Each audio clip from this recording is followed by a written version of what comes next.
Yo, your boy on Cameo, man. Whatever you need, football advice, anything, man. How to start your YouTube channel, how to be successful with that, man. You know what I'm saying? Just hit me on Cameo, you know what I mean? Great opportunity, man, a partnership with Cameo. I love it.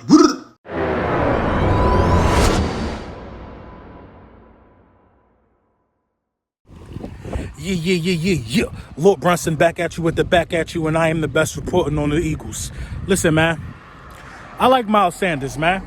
I like the way Miles Sanders is talking. I like the enthusiasm in Miles Sanders' voice. I like what Miles Sanders is going to bring to the table next year. Working out with Saquon, from everything that Miles Sanders is doing in the offseason, even the way he conducts himself in interviews, I just like what Miles Sanders brings to the table, man. Miles Sanders is going to have another great year for the Philadelphia Eagles.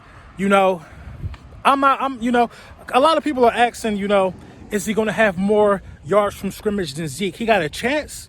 He got a chance to have more yards from scrimmage than Zeke. He got the chance because he's a threat in the passing game as well. Miles Sanders, man, he talking that talk, and I love it. I love to see it, man. I hope health is on our side, and I believe if health is on our side, then we'll be able to do some major things, man. You know what I'm saying? But, shout out to Miles Sanders, man. He believes in himself, and hopefully the coaching staff believes in him the same way. You know what I'm saying? One quick thing, man. I am on Cameo now. Shout out to the Cameo team, man. I'm a Cameo partner. I guess I meet the criteria. They hit me up with the email.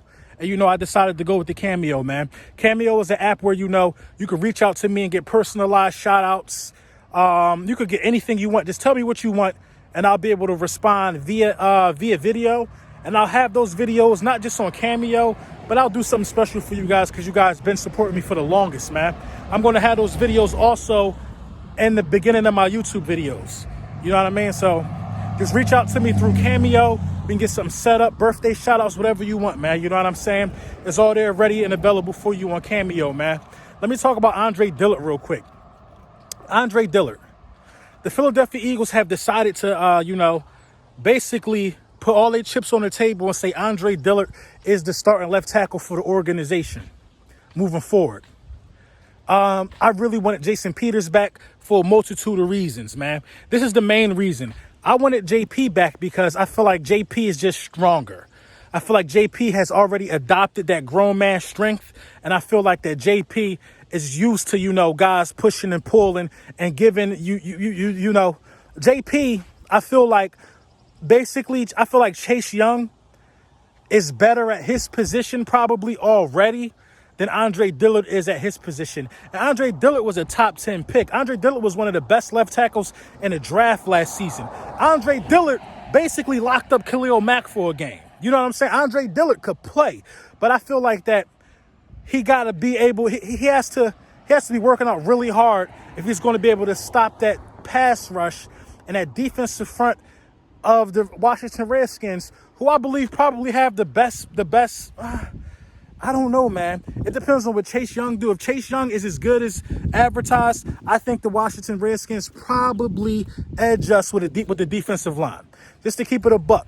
They got that dude, that big dude in the middle. What's his name? Allen. They got they just got some dudes on that defensive line, man. The defensive line could get after you, and we hold up well against them. In terms of offensive lines go, we block them pretty well though.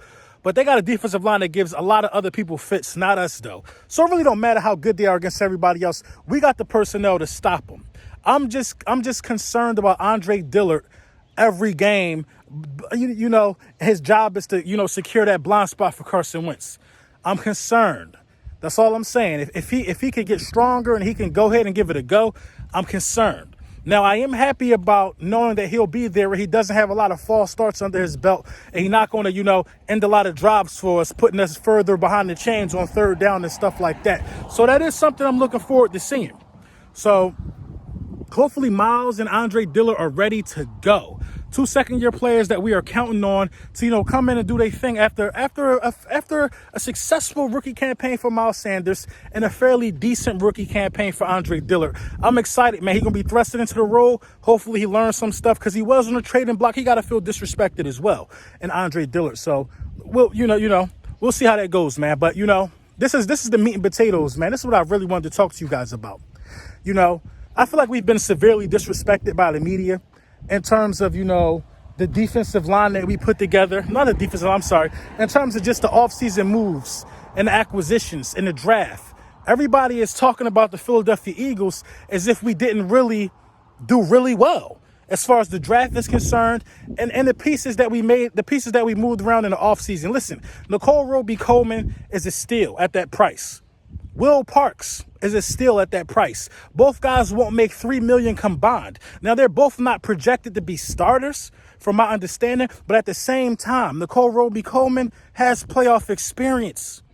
He's the one, the infamous one that had the Saints marching through the streets, protesting, looking like goddamn robots. It was Nicole Roby-Coleman. Yes, before you beat him, he gonna lay you out and you're gonna have to throw a flag or not. I like that type of attitude. Before we let a Minnesota Miracle happen, we got dudes on our team that's gonna lay the lumber. We gonna hit you. I respect it. You know what I'm saying? He got some type of experience. He got some dog in him. Will Parks got some experience, got some dog in him. And they both come to us for under $3 million. You know what I'm saying? You're talking about Javon Hargrave, probably the most underrated signing of the offseason. We all know about Darius Slay. We do. We all know about, we know about picking up the fifth-year option for Barnett. We know about the linebackers we drafted. We know about the wide receivers and the speed we drafted. But why do we continuously get disrespected?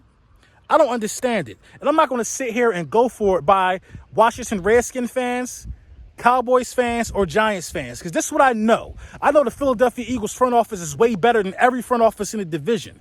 I know the Philadelphia Eagles, it's not in the last 3 years, who won more playoff games than the Eagles? If you want to be real. Who won more playoff games than the Eagles? Who had more success in the NFL in the last 3 years than the Eagles? Only one team comes to mind, and that team is the New England Patriots. Because in the last 3 years, they've been to the Super Bowl 2 out of them 3 years. And they made the playoffs all 3 of those years. The Patriots probably the only team that won more playoff games than the Philadelphia Eagles in the last 3 years. Make no mistake about it.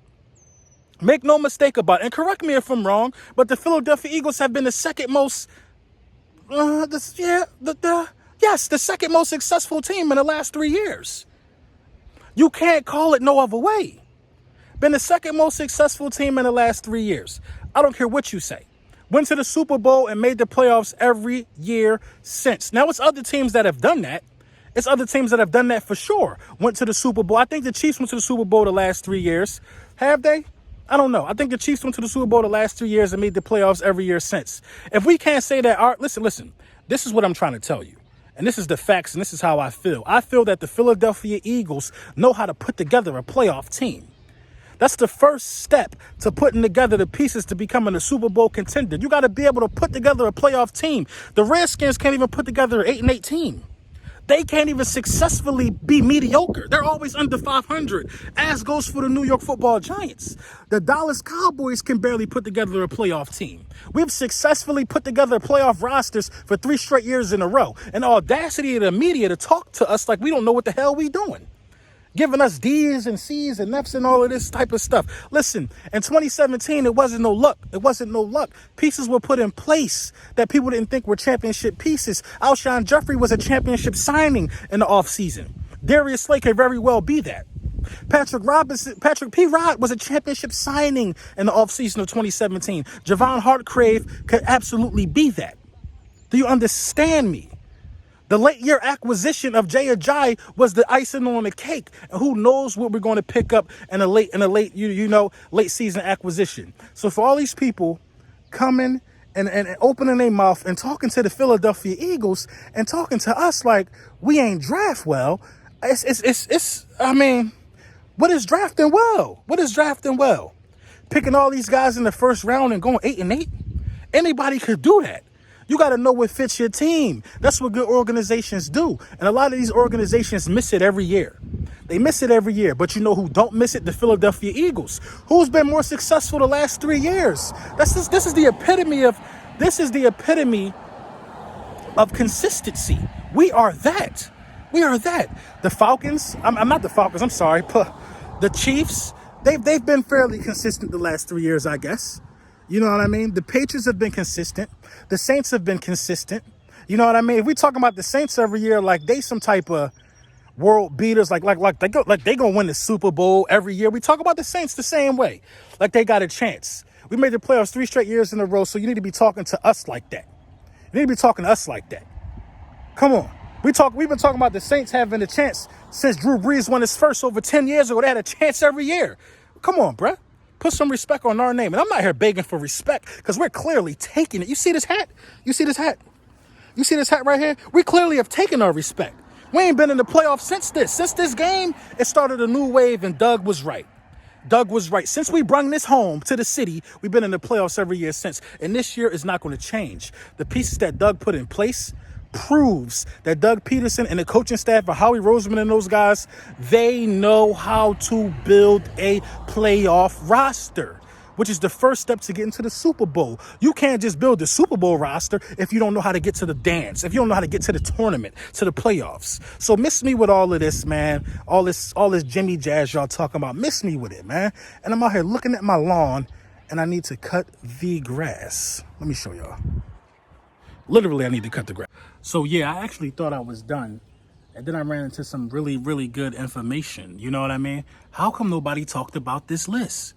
You know what I mean? And I'll put the link to the description of this list where everybody can find it. You know what I mean? This is a legitimate source from the NFL website, actually. You know, they January 1st, actually, 2020, they went down the top 10 teams of the decade. Why is nobody talking about this list? I'll tell you why I think so. I'll tell you why I think in a minute. Listen, at number 1, they got the New England Patriots. Now, New England Patriots have undoubtedly been the best team in the last 10 years. True. The Seattle Seahawks, 4 division titles, 1 Super Bowl, and 1 Super Bowl loss at number 2. Number 3, Green Bay. I think Green Bay had like 6 division title wins and a Super Bowl. Number 4, the Ravens, also got a Super Bowl in that time span. Number 5, the Steelers. I think the Ravens and the Steelers are the only 10 or the only 2 teams out of the 10 on this list who belong in the same division. Excuse me. You know what I mean? They're in the same division. Number 6, the Saints with a big fat asterisk next to it. I'll tell you why. Number 7, the Denver Broncos got a Super Bowl. Number 8, the Kansas City Chiefs got a Super Bowl. They got a Super Bowl shortly after this article was published. So they probably end up going higher up the list because they were already 8. And at the time this article was published, they didn't have the Super Bowl.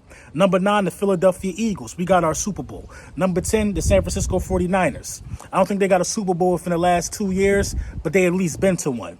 You know, in the last 10 years, but they at least been to one. Now, everybody on this list has at least been to a Super Bowl except for the New Orleans Saints. Now, you guys know how I feel about the Saints. Clearly, I believe the Philadelphia Eagles, who are 9 on this list, and the Saints are 6, have been better than the Saints in the last 10 years. The Saints are just regular season darlings. The Saints are just, how can I say this? The Saints just drive you to the party, but they don't go get the keg when you in there. The Saints don't get the job done. That's just the facts of the matter. The last 10 years, the Saints have just been regular season good. Postseason, You know what I mean? And now let's look at this list again. The Dallas Cowboys ain't a part of the 10 best teams of the last decade. The Giants ain't a part of that. The Redskins ain't a part of that. We're the only ones holding our division down. The only ones holding our division down, much like the Green Bay Packers on this list, much like the much like the New England Patriots on this list. You know what I'm saying? We're the only ones holding our division down. And you know, respect got to be a two-way street. You got to respect us. You got to respect us. That's a testament. If Doug Peterson don't win a Super Bowl, we ain't on there. All we got is 4 division titles and a Super Bowl. If Doug Peterson ain't our coach, we don't make this list. We don't make this list. Now, how could the media keep bloviating about the Dallas Cowboys the way they do when the NFL don't even see them as one of the best 10 teams of the decade? The NFL don't see them as a New England. The NFL don't see them as a New Orleans, a Green Bay, a Philadelphia. The NFL don't see them like that as a Ravens, as a Steelers. This is the cream of the crop. When we're talking about these 10 teams, San Fran, we're talking about these 10 teams. This is simply the cream of the crop of the NFL. Once again, number 1, New England. Number 2, Seattle. Number 3, Green Bay. Number 4, the Ravens. Number 5, the Steelers. Number 6, the Saints. Number 7, Denver. Number 8, Kansas City. Number 9, Eagles. Number 10, San Fran. This is the cream of the crop. The cream of the crop. So again, it brings me to this. We talk about media manipulation is a very real thing. It's a very real thing. You got these guys running around here beating their chests over teams who don't deserve the respect. They don't deserve the respect. But they call us delusional Eagles Nation. Stay woke.